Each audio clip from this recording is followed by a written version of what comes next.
My nephew spat on my birthday cake as my family laughed, and my mother told me I was no longer welcome. They thought my generosity was a given, that my support was unconditional. So I made one phone call and transferred every single bill and loan back into their names. This is where the story truly begins, and you won't want to miss what happens. Make sure you're subscribed to see it through to the end. We're always curious. Where in the world are you all watching from today?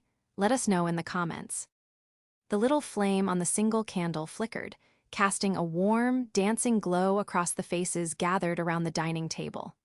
My dining table, in my house, for my 38th birthday. It should have been a happy moment, a simple celebration with the people who were supposed to love me most. But as I took a deep breath, preparing to make a wish, a knot of familiar anxiety tightened in my stomach. I'd been feeling off for weeks, a persistent fatigue clinging to me like a damp coat, and a dull ache in my joints that had finally prompted a doctor's visit. The preliminary results were inconclusive but worrying, and the specialist appointment was still 2 weeks away. I'd tried to push the worry aside for just one evening. I just wanted one peaceful night.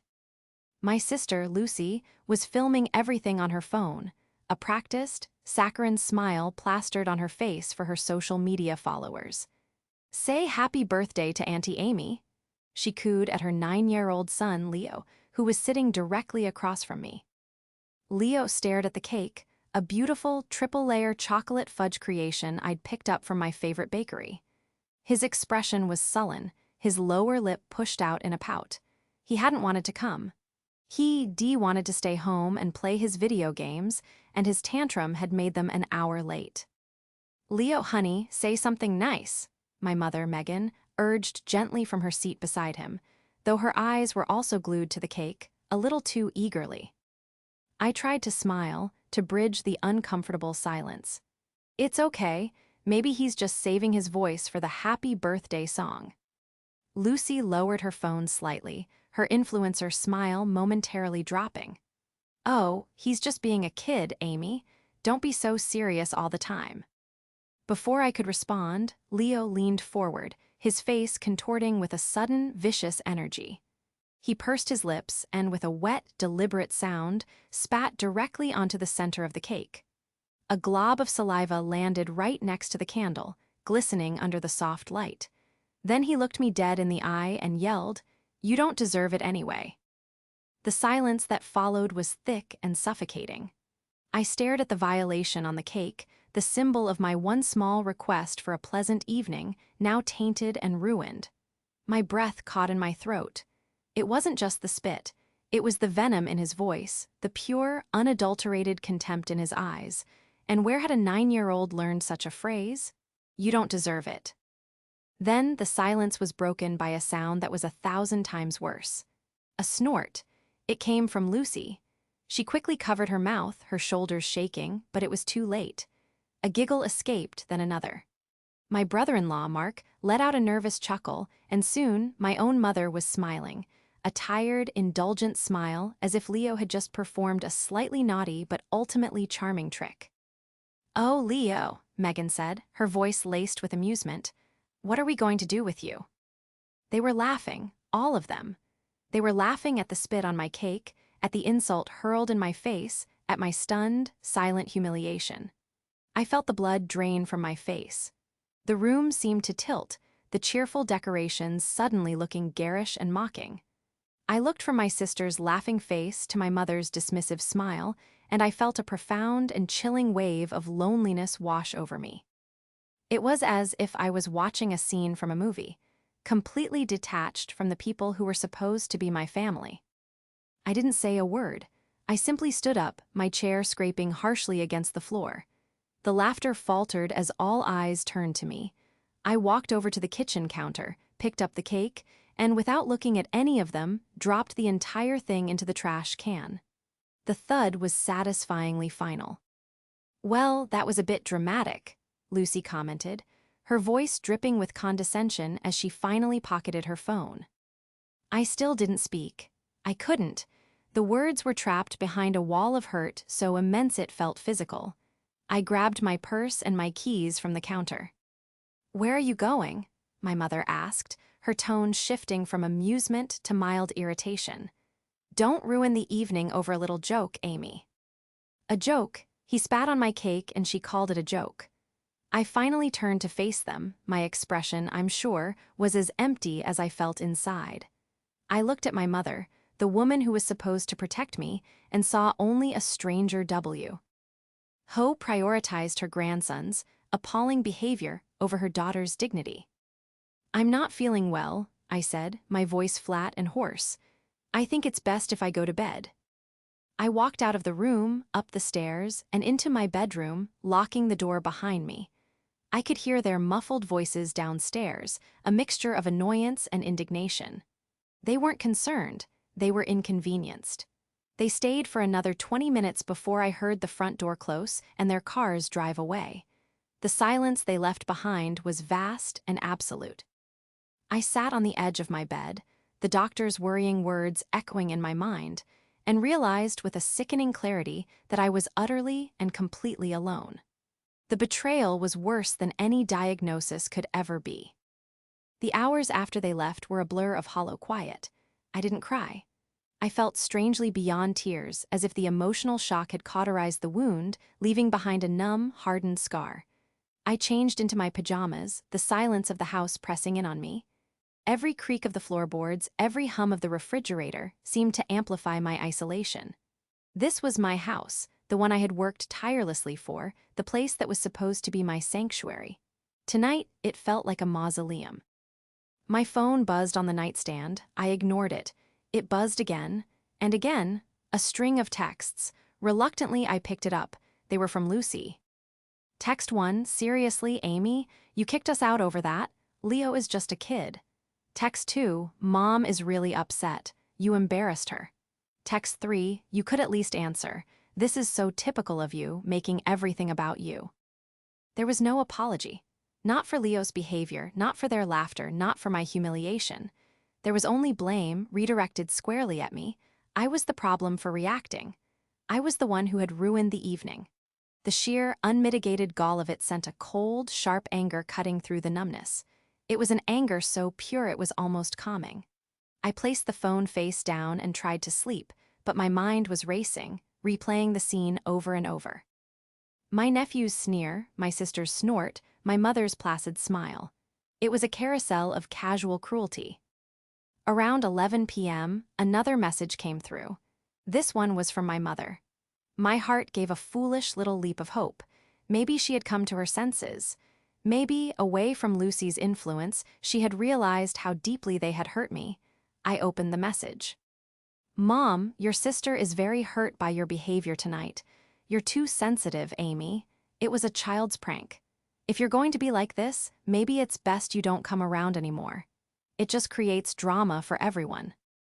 The words swam before my eyes. Maybe it's best you don't come around anymore. It wasn't an apology. It was an excommunication. A banishment for the crime of having feelings, for being too sensitive. All the years I had been the reliable one, the responsible one, the one they called when they needed something, all of it was erased by this single, callous message. I was being discarded because my pain was an inconvenience. I read the text again and then a third time. And with each reading, something inside me shifted. The hurt, the shock, the profound sadness, they began to recede, replaced by a crystalline, diamond-hard clarity. For years, I had been the family shock absorber, soaking up their entitlement, their irresponsibility, their casual disregard. I had paid their bills, co-signed their loans, and bylaid them out of their self-made crises, all while asking for nothing in return except a little respect. And this was my reward. I thought about the mortgage for Lucy's house, the one she could never have qualified for on her own, the one with my name right next to hers on the deed. I thought about the car loan for my mother's SUV, the monthly payments automatically deducted from my bank account. I thought about the utility bills for her house, the cell phone plan for all of them, the insurance premiums, all neatly organized in my online banking profile, all flowing seamlessly from my earnings to support their comfortable lives. They had told me not to come around anymore. Fine, I wouldn't, but they had forgotten one crucial thing. They had forgotten that if I didn't come around, neither did my money. A slow smile spread across my face in the darkness. It wasn't a happy smile. It was the smile of a woman who had finally, irrevocably, been pushed too far. I got out of bed, my earlier fatigue completely gone, replaced by a surge of adrenaline. I walked over to my desk and turned on my laptop. The screen cast a cool, blue light on my face. For years, my meticulous nature, my skill with numbers and spreadsheets, my profession as a senior financial analyst, had been used in their service. Tonight, for the first time, I was going to use it for my own. I opened my banking portal, my fingers flying across the keyboard.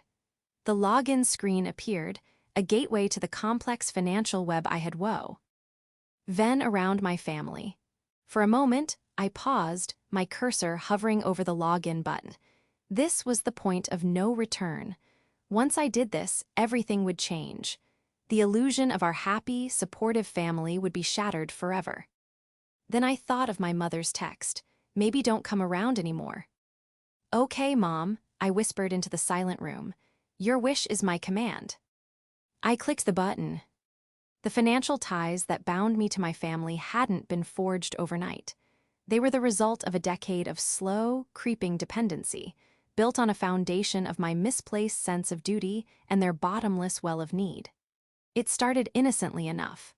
When I landed my first big job as a financial analyst right out of college, I was ecstatic. I was the first in our family to get a degree, the first to have a real career.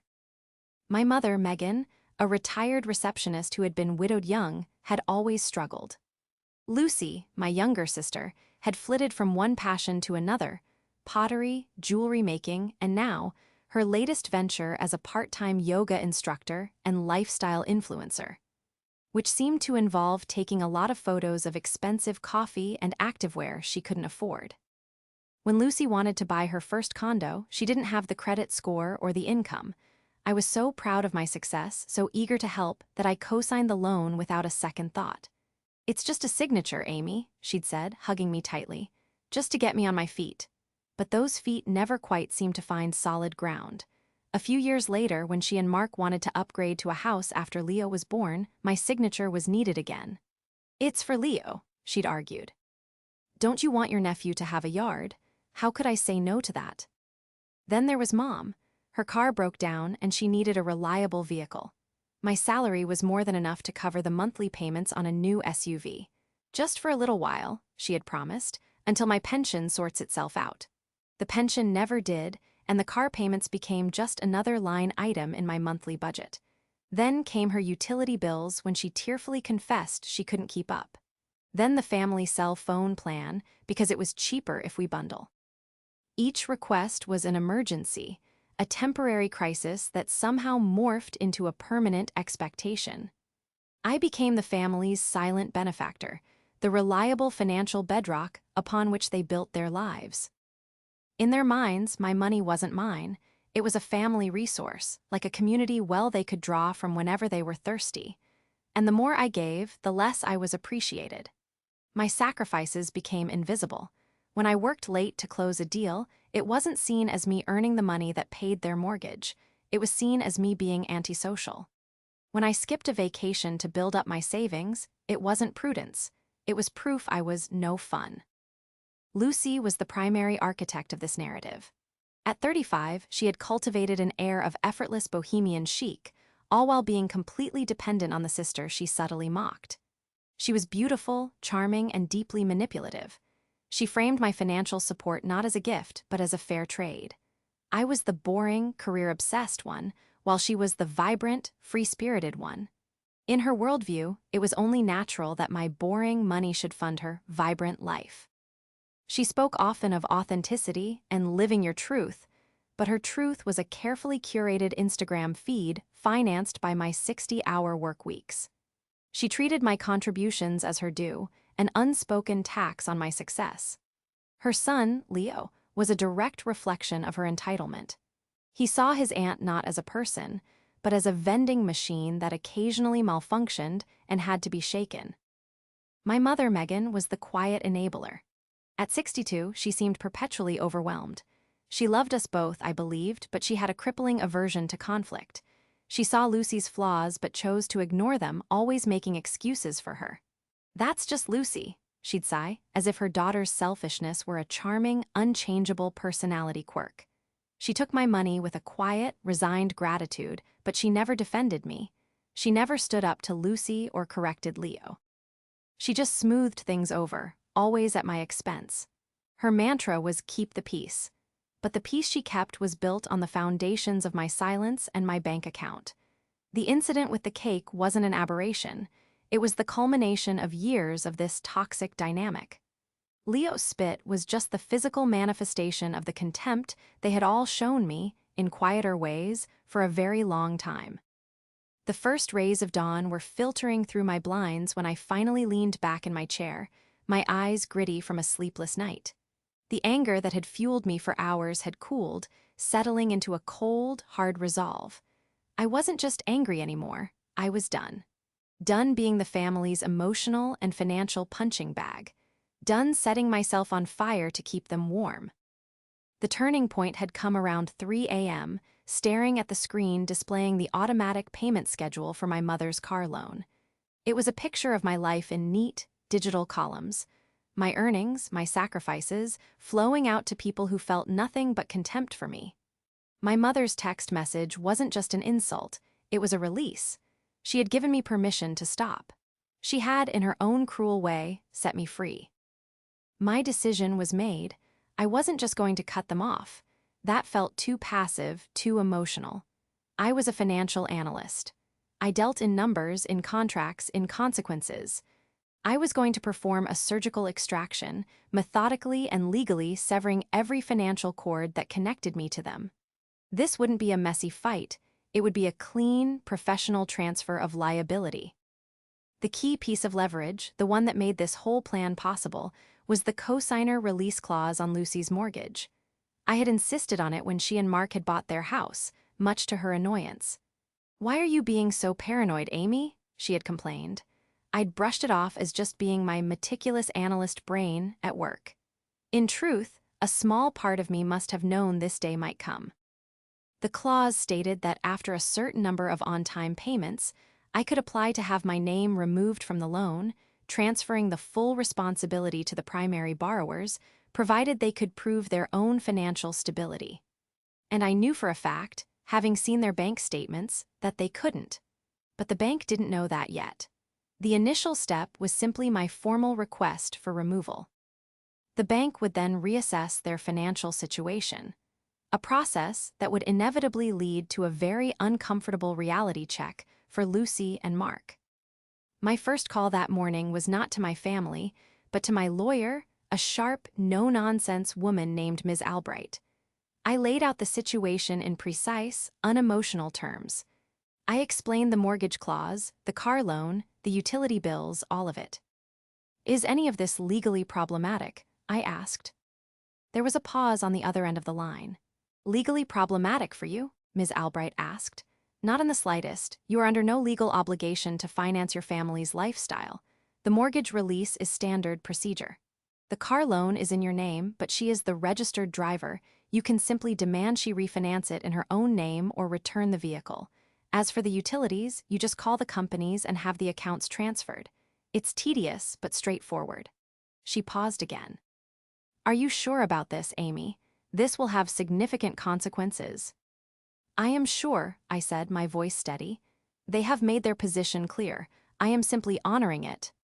Armed with legal confirmation, I began my work.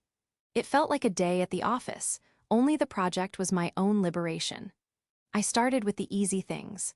I logged into each utility company's website, gas, electric, water, internet, and initiated a transfer of account ownership to my mother, effective immediately. I called the phone company and had my sister and mother's lines separated from my account, leaving them to set up their own plans. Then, the bigger items. I called the bank that held my mother's car loan. I explained that I would be making no further payments and that the driver, Megan, would need to contact them to refinance the loan in her own name or the car would have to be surrendered. The customer service agent was sympathetic and outlined the steps Megan would need to take. Finally, the mortgage. I drafted a formal letter to the bank, citing the cosigner release clause and officially requesting the removal of my name and financial liability from the property. I attached the required documentation and sent it via certified mail, emailing a digital copy for good measure. By noon, it was all done. Every tie was cut, every process initiated. I sat at my desk, a strange sense of calm washing over me.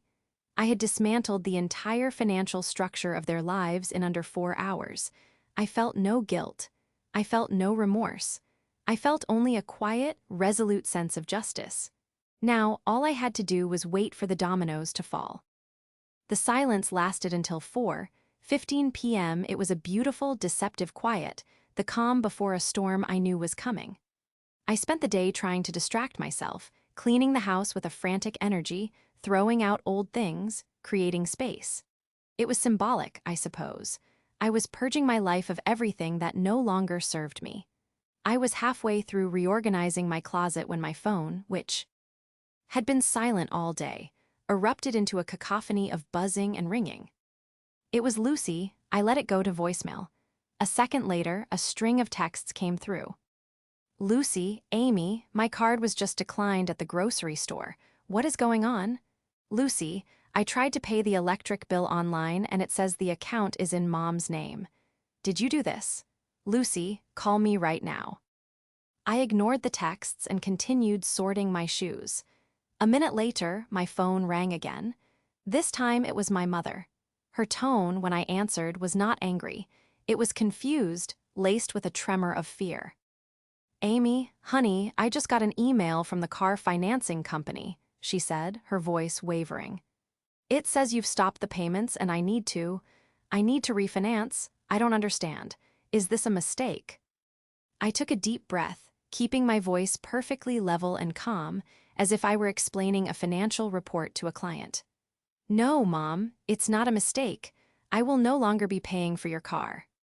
There was a stunned silence on the other end. What? Why? What's this about? Is this because of last night? Last night was a symptom, Mom, not the disease, I said coolly. You told me that it would be best if I didn't come around anymore. I'm respecting your wishes. My financial support is part of me coming around. So, I've removed it. But I can't afford that payment, she stammered, panic seeping into her voice. And Lucy called me, she said the utilities. Yes, I confirmed. The utility accounts are now in your name. You live in the house, so you are responsible for the bills. It's really quite simple. You can't do this, Amy. This is cruel, she cried. What's cruel, I countered, my voice hardening slightly, is being told I'm not welcome in my own family. What's cruel is watching my family laugh while I'm being humiliated on my birthday. I am simply giving you what you asked for, a life without my interference. I could hear Lucy's voice in the background, shrill and angry. My mother must have been at her house. Let me talk to her, Lucy shrieked. The phone was passed, and my sister's voice, tight with fury, exploded in my ear. What the hell did you do? You are trying to ruin my life. I'm not doing anything, Lucy, I replied calmly. I'm just not paying for your life anymore. There's a difference. The mortgage, Amy. Mark got a notification from the bank. You're trying to make us homeless, she screamed. I simply initiated the cosigner release we both agreed to in the contract, I said, my tone infuriatingly professional. The bank will now assess your and Mark's ability to carry the loan on your own. If your finances are in order, you have nothing to worry about. Her reaction was immediate and telling. She sputtered, lashing out with a poorly executed threat. You think you're so smart with your little clauses? I'll sue you for emotional distress. The absurdity of it almost made me laugh. Sue me? On what grounds? Forcing you to be a financially responsible adult. Good luck with that, Lucy. I have a very good lawyer. You're a monster, Amy. A cold, heartless monster. No, I said, my voice dropping, the calmness finally giving way to a flicker of the deep, buried hurt. I'm a woman who has finally realized her worth. You all taught me that my love and support were conditional. So, consider the conditions changed. I hung up the phone, I knew this was just the first wave.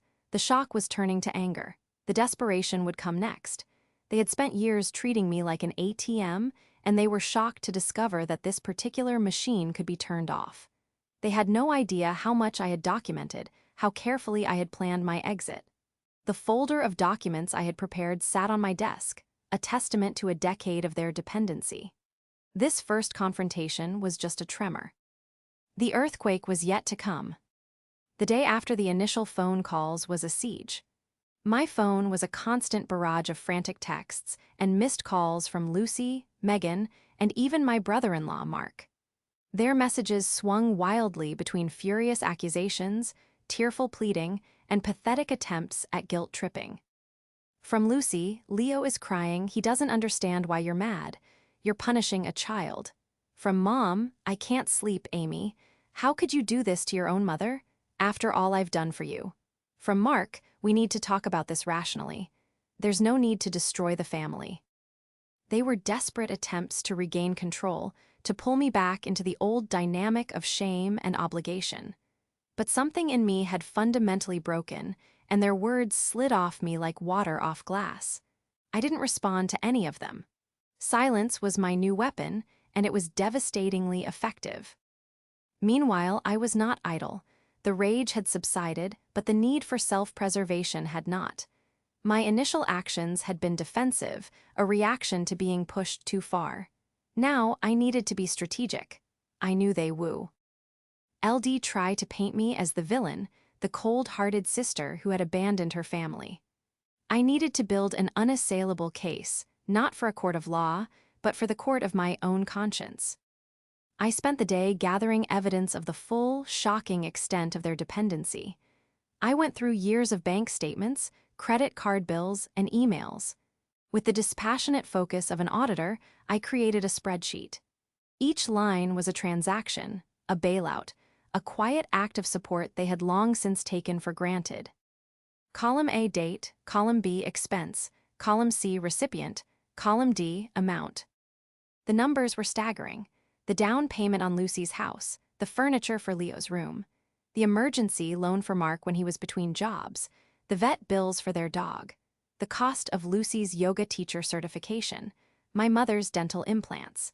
The list went on, a sprawling, multi-year history of their financial irresponsibility and my silent, enabling generosity. By the time I was finished, the total was well into the six figures. It was a monument to my own folly. The most damning discovery came when I was cleaning out an old desk drawer. I found a folder of financial documents from 5 years ago, back when Lucy and Mark were buying their current house. Tucked inside was a copy of their loan application. I remembered the day clearly. We were at the bank, and Lucy had been panicking because Mark's freelance income was inconsistent. I had not only co-signed, but I had also gifted them a significant portion of the down payment, with a formal letter to the bank stating it was not a loan. But that wasn't the shocking part. As I scanned the documents, I saw that Lucy had inflated her income from her boutique job, claiming she worked full-time and earned a manager's salary. It was blatant fraud. She had lied on a federal document. I had been so focused on my own role that I had never scrutinized hers. My presence as a cosigner had likely made the bank less diligent in verifying her claims. She hadn't just used me. She had committed a crime and implicated me in the process by having me party to the application. This changed everything. This wasn't just about family drama anymore. This was about legal exposure. My clever trap of the cosigner release now had a second, sharper set of teeth. When the bank reassessed their finances, they wouldn't just find that Lucy and Mark couldn't afford the house, they would find evidence of loan application fraud.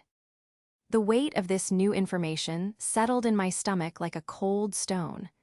I had to confront them, not just for my own sake, but to protect myself. That evening, they showed up at my house unannounced, all three of them. I saw them pull into the driveway from my office window. For a moment, my heart hammered against my ribs. The old instinct to hide, to avoid the conflict, flared up, but I quickly suppressed it. I had the truth on my side, and a spreadsheet. I met them at the door, blocking the entrance. "What do you want?" We need to talk, my mother said, her eyes red-rimmed and pleading. Lucy pushed past her. You are going to fix this, Amy, she hissed, her face pale with fury. You are going to call the bank and tell them it was all a mistake. No, I said calmly, I'm not. You're tearing this family apart, Megan wailed. This family, I said, my voice dangerously quiet, was built on a foundation of my money and your entitlement. It was a house of cards, and it was bound to fall eventually. I held up the folder I had prepared. I spent the day doing some accounting. Would you like to see what your lifestyle has cost me over the past 10 years? Lucy scoffed. Oh, here we go. You always held that money over our heads. I never held it over your heads. I shot back, my control finally cracking. I never mentioned it at all. I gave it freely because I loved you. But that was a mistake. My real mistake was thinking that my love would ever be enough for you to respect me. I opened the folder and pulled out the loan application. Do you remember this, Lucy? Your mortgage application? Specifically, the part where you claimed to be earning $80,000 a year from a part-time job at a boutique. The color drained from her face. Mark, standing behind her, looked utterly bewildered. What is she talking about, Luce? It's just an estimate, Lucy stammered, her eyes darting around wildly. Everyone exaggerates a little. This isn't an exaggeration, Lucy, I said, my voice like ice. It's called bank fraud, a felony. When I signed that document, I was attesting to the truth of everything in it. You didn't just lie for yourself, you implicated me in your lie. And now that I've filed for a cosigner release, the bank is going to review this entire application with a microscope. What do you think they're going to find? The spell was broken. The furious indignation vanished from Lucy's face, replaced by pure, abject terror. Mark stared at his wife, his mouth hanging open in disbelief. Even my mother was silent, her tearful pleas forgotten as the gravity of the situation finally, truly landed. They hadn't just been cut off. They were in real, serious trouble, and I was the only one who held the proof. The family showdown I had envisioned didn't happen in a public setting. It happened 2 days later, in the sterile, intimidating conference room of my lawyer's office. After the revelation about the loan fraud, Lucy and Mark had descended into a spiral of panic. The angry text stopped, replaced by a single, terrified message from Mark. We need to talk, with your lawyer. I agreed. I wanted a witness. I wanted the cold, impartial presence of the law to strip away all the emotional manipulation and family history, leaving only the bare, ugly facts.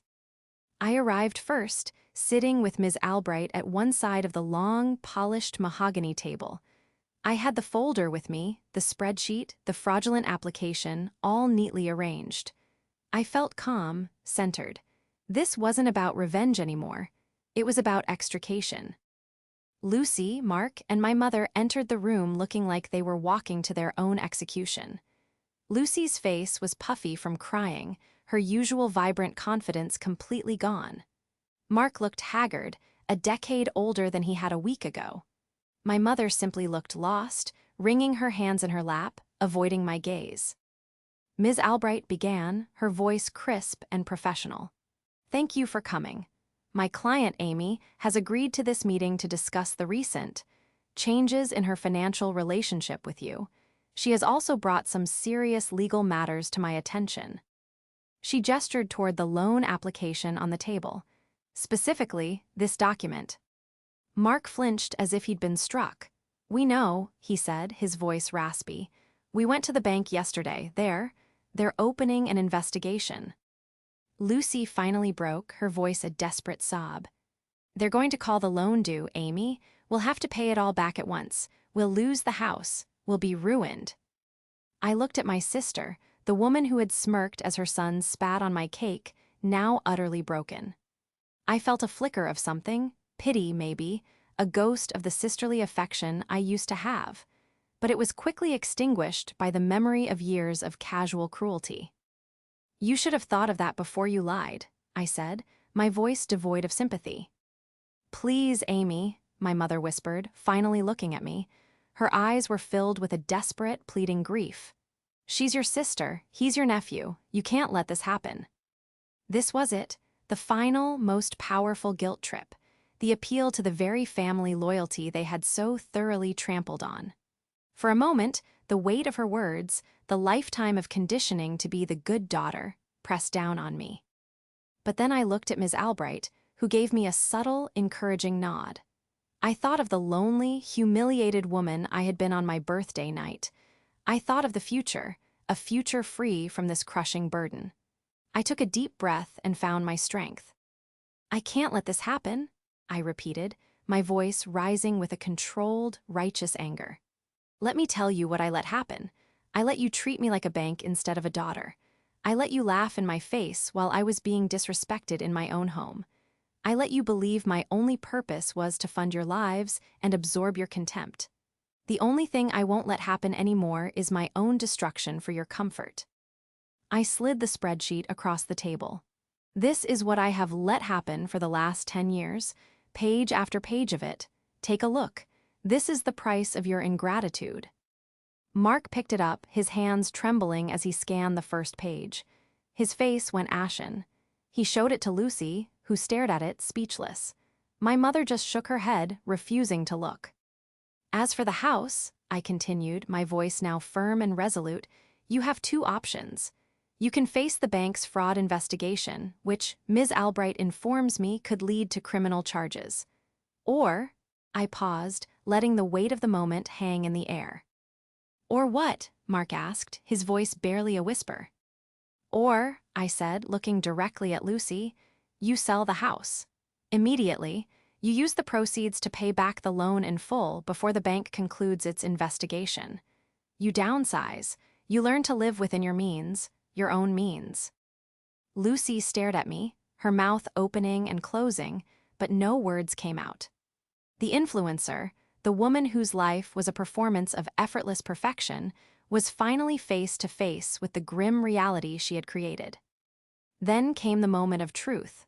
Mark, who had been a passive participant in his wife's entitlement for years, finally stood up. He looked at Lucy, his expression a mixture of profound disappointment and dawning resolve. She's right, Luce, he said, his voice quiet but firm. She's right, we're selling the house. That single, decisive action was the final break. It was the moment the antagonist's spell, the long-held family delusion that I would always be there to clean up their messes, was shattered forever. Lucy crumpled, burying her face in her hands, her sobs echoing in the quiet room. My mother looked at me, a flicker of understanding, of horrified recognition, finally dawning in her eyes. She finally saw me, not as a resource, but as a person they had pushed to the absolute limit. And she saw that I was never going back. The aftermath was not clean or easy, but it was decisive. Lucy and Mark put their house on the market the following week. The sale was rushed, and they didn't get top dollar, but it was enough to pay off the mortgage entirely, effectively ending the bank's fraud investigation before it could lead to legal charges. The public humiliation they had feared was averted, but their private downfall was absolute. They moved into a small, 2-bedroom rental apartment across town. Mark took on a second job, driving for a rideshare service in the evenings. Lucy, stripped of her beautiful backdrop for her influencer lifestyle, had to get a full-time job in retail. The carefully curated illusion of her life had evaporated. My mother's situation was less dramatic but equally transformative. Faced with the reality of her car payment and household bills, she had to make drastic changes. She sold the expensive SUV and bought a modest, used sedan. She learned how to budget, something she hadn't had to do in years. The process was humbling and difficult for her, and our relationship remained strained and distant for a long time. About 3 months after the meeting at the lawyer's office, my mother called me. Her apology when it came was not grand or dramatic. It was quiet, hesitant, and for the first time, utterly sincere. "I'm sorry, Amy," she said, her voice thick with emotion. "I was a bad mother to you. I saw what was happening and I chose to look away because it was easier. I took your strength and your kindness for granted, and I let your sister treat you horribly. There is no excuse for it. I am so sorry." It was the apology I had waited a lifetime to hear. I didn't offer immediate, easy forgiveness. The wounds were too deep for that, but it was a start. I agreed to meet her for coffee. We began to rebuild, slowly and cautiously. I helped her set up a proper financial plan, not by giving her money, but by giving her my expertise, teaching her how to manage her own affairs. Our new relationship was built on a foundation of honesty and firm boundaries, not on obligation. My relationship with Lucy, however, was irreparably broken. She never truly apologized. In her mind, her suffering was still somehow my fault. We were civil during the few family holidays we both attended at my mother's small apartment, but the warmth was gone forever. I looked at her and saw a stranger, and I mourned the sister I thought I had, the one who had gotten lost somewhere beneath a mountain of entitlement. As for me, the months that followed were a period of quiet reclamation. The health scare that had been looming in the background turned out to be a severe but treatable autoimmune condition, exacerbated by chronic stress. With the primary source of that stress now removed from my life, my health began to improve. The fatigue lifted, the ache in my joints subsided. It was as if my body, like my finances, was finally free. I took the money I was no longer pouring into my family's lives and invested it in my own. I started taking the vacations I had always put off. I reconnected with friends I had neglected. I found a new sense of peace in my quiet, orderly home, a sanctuary that was truly my own. I had lost a family in a way, but I had gained myself. And in the quiet moments, sitting on my porch with a cup of tea, I knew, with a certainty that settled deep in my bones, that I had made the right choice. The silence that followed the storm was the sound of my own freedom.